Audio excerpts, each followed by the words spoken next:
ایک صحابی ایسا بھی ہے جس نے کوئی نماز نہیں پڑھی، کوئی روزہ نہیں رکھا، حج نہیں کیا، کوئی زکوٰۃ نہیں دی، لیکن زمانے کے غوثوں سے افضل، ولیوں سے افضل۔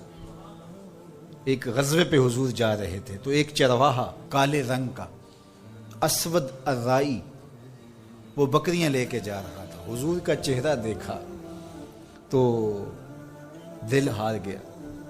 حضور نے دعوت دین دی۔ اس نے کہا کہ میں ان بکریوں کا کیا کروں، یہ تو میرے مالک کی ہے۔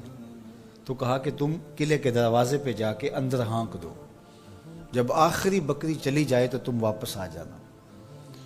تو وہ واپس آیا۔ اتنی دیر تک جنگ کی بھٹی گرم ہو چکی تھی اور وہ آ کر کے شامل ہو جاتا ہے جنگ میں۔ جب لاشیں اٹھائی جانے لگی تو حضور علیہ الصلوۃ والسلام شہید صحابہ کو دیکھ رہے تھے، اور جب یہاں پہنچے تو فرمایا یہ وہ شخص ہے جس نے نہ کوئی نماز پڑھی، نہ روزہ رکھا، نہ زکوٰۃ دی، نہ حج کیا۔ ادھر سے آیا، در جنت کو شادہ تھا، سیدھا جنت میں چلا گیا۔ اس پروانے کا حال ہے اس محفل میں اہل نظر، اس پروانے کا حال ہے اس محفل میں اے اہل نظر۔ شب بھر میں پیدا بھی ہوا، جواں بھی ہوا، عاشق بھی ہوا، مر بھی گیا۔ آنے واحد میں در جنت کھلا تھا، پہنچ گیا۔ کوئی نماز نہیں پڑھی، کوئی حج نہیں کیا، کوئی زکوٰۃ نہیں دی، صرف حضور کو دیکھا ایمان کی نظر سے۔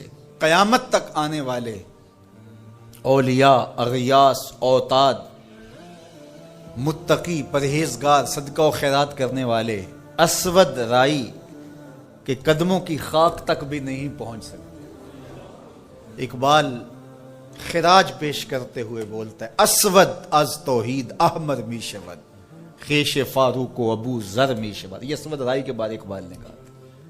ایک نماز بھی نہیں پڑھی۔ تو یار جس نے ایک نماز بھی نہیں پڑھی وہ تو اتنی عظمتوں کے معراج پہ پہنچا کہ کوئی اس کی عظمت کو چھو نہیں سکتا، اور جس کی راتیں سجدوں میں گزرتی تھی اور صحبت رسول کا نور بھی پایا تھا، اس نے تو کوئی صدقہ نہیں کیا، اور جس نے سارا گھر لا کے حضور کے قدموں میں ڈال دیا، اس نے تو ایک حج نہیں کیا، اور جس کو حضور خود 9 ہجری کے اندر بھیج رہے ہیں حاجیوں کا امیر الحجاج بنا کے، انہوں نے تو کوئی روزہ نہیں رکھا۔ لیکن حضور علیہ السلام پوچھتے ہیں آج کون روزے سے ہے، تو ابو بکر کہتے ہیں میں نے رکھا ہے۔ فرائض تو فرائض رہے، نفلی روزے بھی جن کے جو ہے وہ قضا نہیں ہوتے، اور انہوں نے تو ایک نظر دیکھا اور مجمع عام میں حضور کو دیکھا۔ اس صحابی کی عظمت کا کیا کہنا جس نے 3 دن تک غار ثور میں دیکھا، تنہا دیکھا، گود میں لٹا کے دیکھا، کسی اور کو ساتھ شریک نہیں کیا۔ سانپ نے کہا میں نے آنا، کیا تو بھی نہیں آ سکتا۔ اللہ اکبر، مچل رہی ہیں شوخیاں دیدائے نیم باز میں، جاگ رہے ہیں پاسباں یار ہے خواب ناز میں۔ حضرت سیدنا صدیق اکبر نے جس طرح حضور کو دیکھا اور جس یکسوئی کے ساتھ دیکھا اور جس تنہائی میں دیکھا، تو میرے رب نے بھی ان کو حضور کا صحابی قرار دیا۔ اذ یقول لصاحبہ، تو حضرت سیدنا صدیق اکبر کی صحابیت نص قطعی سے ثابت ہے، اور قرآن کی نص سے ثابت شدہ صحابیت کا اگر کوئی انکار کرے تو وہ مسلمان نہیں ہو سکتا۔ قرآن نے ان کو صحابی کہا ہے، اذ یقول لصاحبہ، قرآن کی قطعی نص سے حضرت ابو بکر صدیق صحابی ہیں۔ اور عظمتوں کا معراج کہ حضور نے فرمایا جس نے بھی میرے اوپر کوئی احسان کیا میں نے اس کا بدلہ دنیا پہ چکا دیا۔ ابو بکر ایسے ہیں جن کے احسانات کا بدلہ کل قیامت کے دن رب ہی چکائے گا، رب ہی ان کو بدلہ دے گا۔ کبھی بھی اپنے آپ کو ایسی بحث کے اندر شامل نہ کرنا جس کا نتیجہ بے ادبی تک پہنچتا۔ سارا دین حضور کی محبت کا نام ہے، سارا دین ادب کا نام ہے۔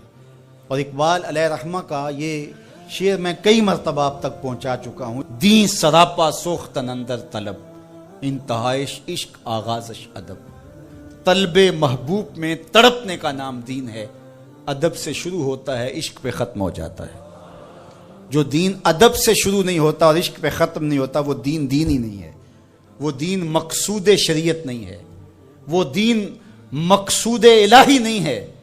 ادب سے شروع ہوگا، صحابہ کا ادب، اہل بیت کا ادب، اولیاء امت کا ادب، مقدسات اسلام کا ادب، رسولوں کا ادب، پیغمبروں کا ادب، بلکہ جہاں حضور گزرے اس مٹی کا بھی ادب، جہاں مقدس ہستیاں گزری ان پہاڑوں کا بھی، ان پتھروں کا بھی ادب، جہاں ابراہیم کے قدم لگے اس مقام ابراہیم کا بھی ادب، جہاں سیدہ ہاجرہ کے قدم لگے صفا اور مروہ کا بھی ادب۔ دین تو ہے ہی ادب، سراپا ادب ہے دین۔ اللہ اکبر۔ اور اگر نگاہ ابو بکر نصیب ہو جائے تو اقبال کا ایک لہجہ اور دیکھیے، معنی حرفم کنی تحقیق اگر، بنگری بادیدہ صدیق اگر، قوت قلب و جگر گردت نبی، از خدا محبوب تر گردت نبی۔ ایک لمبی گفتگو ہے جس کے آخر میں یہ اشعار بیان ہوئے، معنی حرفم کنی تحقیق اگر، میری گفتگو کو اگر تو تحقیق کر کے بھی دیکھ لے، بنگری بادیدہ صدیق اگر، ابو بکر رضی اللہ تعالیٰ عنہ کی نگاہ نصیب ہو جائے تو پھر نتیجہ کیا ملتا ہے؟ کہا کہ قوت قلب و جگر گردت نبی، از خدا محبوب تر گردت نبی۔ جگر کی قوت بھی نبی بن جاتے ہیں اور دل کی قوت بھی نبی علیہ السلام کی ذات بن جاتی ہے۔ حریم قدس میں بھی پہنچیں گے، بارگاہ ازدی کا قرب بھی نصیب ہوگا، وہاں بھی آپ کو نبی یاد آئیں گے اور حضور کو سلام کریں گے، حضور یہ در بھی آپ کی چوکھٹ سے ہی نصیب ہوا ہے۔ مقصود شریعت اللہ کی محبت ہے، لیکن اللہ کی محبت بھی آپ کو اسی در سے نصیب ہوگی، تو خدا تک پہنچ کر تم نبی کو فراموش نہیں کر پاتے ہو، وہاں پہنچ کر بھی شکر گزار نبی کے بنتے ہو۔ اسی لیے جب نماز پڑھ لی، رکوع کر لیا، قیام کر لیا، سجدے کر لیے، ساری نماز مکمل ہوگی، کہا سلام اتنی دیر تک نہیں پھیرو گے جب تک کہو گے نہیں السلام علیکہ ایھا النبی، اے نبی تیرے اوپر سلام، و خدا کا در دکھایا ہے تو تیری ذات نے دکھایا ہے۔ نماز خالص عبادت اللہ کی ہے نا، لیکن نماز کی تکمیل بھی اتنی دیر تک نہیں ہوئی جب تک حضور پہ درود نہیں پڑھ لیا گیا۔ یہ سجدے کا شعور دیا کس نے؟ یہ بندگی کا نور دیا کس نے؟ یہ تشہد، یہ سجدے، یہ قیام، یہ قومیں، یہ جلسے، یہ رکوع، یہ ثنا، یہ تحمید کس نے دی؟ یہ تکبیر و تحلیل کا نور کس نے بخشا؟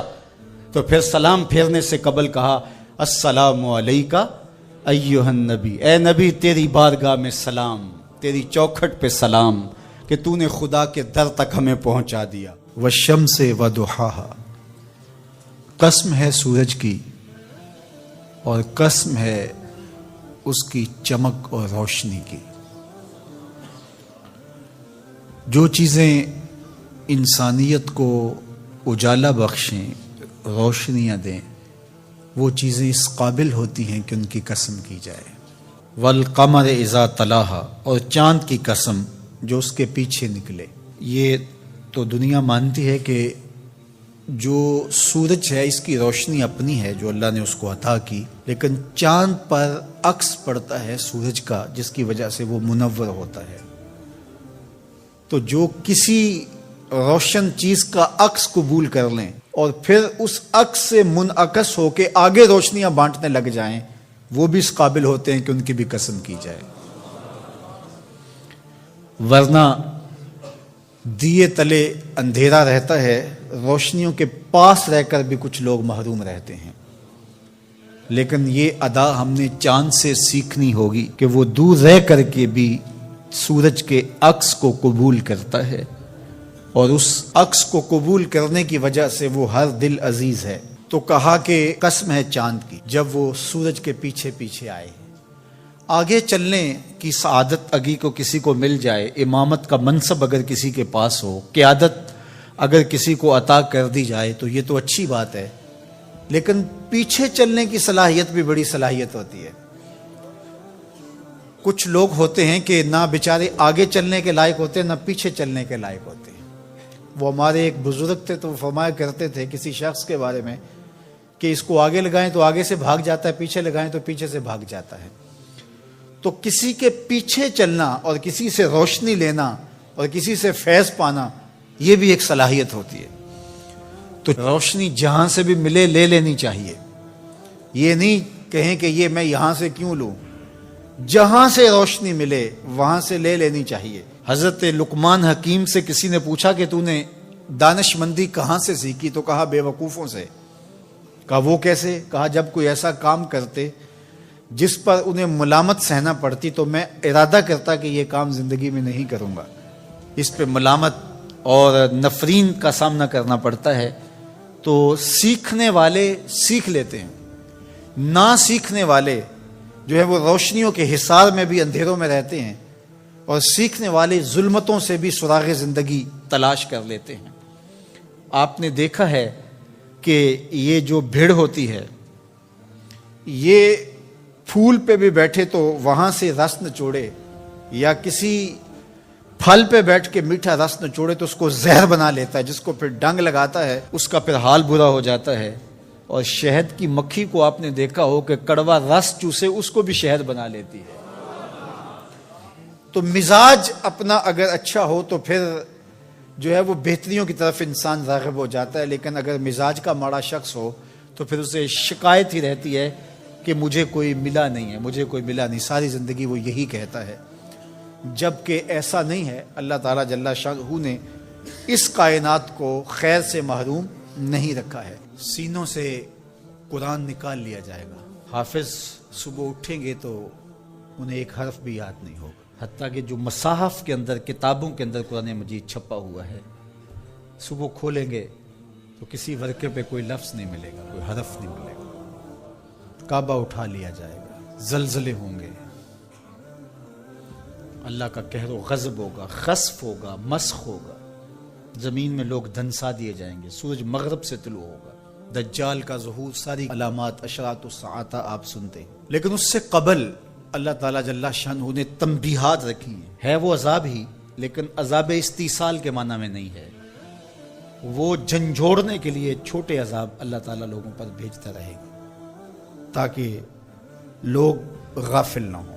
ارشاد فرمایا قل هو القادر علی ان یبعث علیکم عذابا من فوقکم، اے حبیب آپ فرما دیجئے اللہ اس بات پہ قادر ہے کہ وہ تمہارے اوپر سے عذاب بھیجے، آسمان سے پتھر اتریں، آسمان سے اللہ کے عذاب نازل ہوں، کڑکتی بجلیاں اور کڑک ان کو آلے، جس تمازی میں ہوا، وہ اس بات پہ اب بھی قادر ہے۔ جب یہاں تک آیت نازل ہوئی تو حضور نے کہا اعوذ بوجہک، اللہ تیری پناہ چاہتا ہوں۔ پھر اس کے بعد یہ کلمات نازل ہوئے او من تحت ارجلکم، یا تمہارے نیچے سے وہ عذاب پیدا کر دے، زلزلے آئیں، طوفان آئیں اور تم مٹا دیے جاؤ۔ حضور نے پھر عرض کی اعوذ بوجہک، تیسری بات او یلبسکم شیئا ویذیق بعضکم بأس بعض، یا تمہیں گروہوں میں تقسیم کر دے اور تم ایک دوسرے کی سختی کو سہو، برداشت کرو، ایک دوسرے کی تکلیف تمہیں پہنچے۔ تو حضور نے فرمایا ھذہ اہون یا ھذا ایسر، یہ آسان ہے۔ تو تین طرح کے عذاب ہیں جو اس آیت کریمہ میں ذکر کیے گئے، آسمان سے عذاب نازل ہو یا تمہارے نیچے سے وہ عذاب پیدا کر دے، اور تیسرا یہ ہے کہ تم تشتت و افتراق میں مبتلا ہو جاؤ، خانہ جنگیاں لگ جائیں، تم ایک دوسرے کو تکلیف پہنچانے کے درپے ہو جاؤ، یہ تیسری قسم کا عذاب ہے۔ اور مسجد اجابہ میں حضور نے جو 3 دعائیں مانگی تھی، اس میں تیسری دعا مانگنے سے روک دیا گیا، وہ یہی تھی۔ حضور مانگنا چاہتے تھے اللہ یہ امت فرقہ فرقہ نہ ہو، ٹکڑیوں میں نہ بٹے، یہ امت آپس میں ایک دوسرے کو توڑنے نہ لگ جائے، ایک دوسرے کے گریبان کو نہ نوچے۔